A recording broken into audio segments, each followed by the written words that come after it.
Karyn Bryant for MMA H.E.A.T. I'm here with Dana White. Dana, I know every time you get excited, but I swear to God, you came out to this presser, you were fired up, man. I am. I'm so excited for this event. You know, I'm a huge fight fan, and the one thing that I love about our events and what we do is the energy inside the building the night of the event. And I was always worried about doing a stadium show because I was worried about losing that feeling.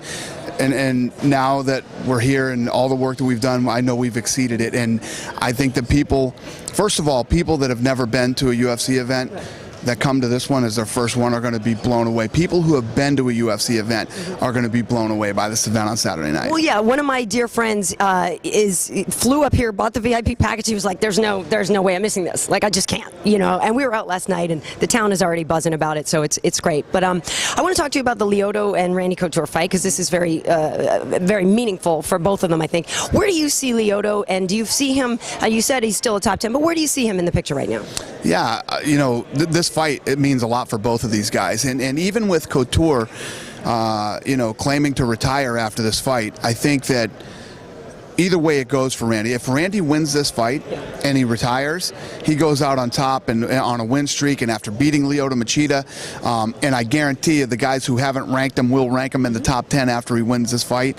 And then for Lyoto, you know, a fight over Couture is a tough fight because, you know, most of the media guys don't rank Randy in the top 10, and, you know, he's going through that thing again where, and I just said it to the press conference when everybody came up after, I don't think we're really cherishing Randy and respecting him the way that we should. Remember what a big deal it was when George Foreman knocked out Michael Moorer? He was on the cover of every, you know, Sports Illustrated and all this stuff. Couture's still doing it now. He's beating up 22-year-olds at his age and still competing at this level. And I think we're, you know, people aren't going to really realize how great this guy was and what he accomplished until he's gone.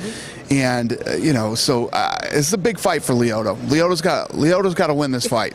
Now, absolutely. Is there talk of, you know, what you're going to do with Strikeforce? I know people are sort of saying, well, maybe Strikeforce could become sort of your AAA ball, you know what I mean, or something like that. I mean, do you see it working that way, or how do you see the two leagues together? I absolutely have no idea. The whole thing is still a work in progress. Strikeforce is going to run as Strikeforce. They're going to continue to be on Showtime and you know, continue to do it. You know, I just went to this last event, and the event was awesome. Yeah, I was there too, by the way. I don't know why you only gave one interview that day. I wasn't working, man. I finally got to be a fan and sit back and watch some fights. Right. And a Diaz fight is a way to go, man. It was awesome. It was. They were all good. I mean, from the first fight to the last fight, we're all really good. And there's a lot of good fighters down in Strikeforce, so we'll see how this whole thing plays out. We'll see. And last question, I'm wondering about the UFC channel. Is that going to come, you know, into fruition? I mean, I know you've been talking about having your own channel, and you're making inroads now with the Latino market and opening that up.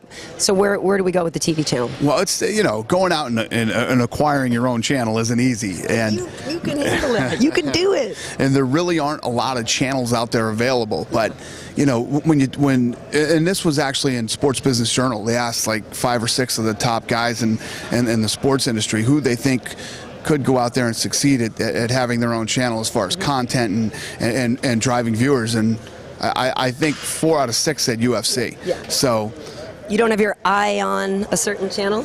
I don't know. We'll see what happens. Who do I pitch my shows to? That's what I need to know. We'll see what happens. All right, Dana. Well, congratulations on what I know is going to be a great success, and it's great to see you again. You too. I appreciate it. Good luck. Thanks, babe.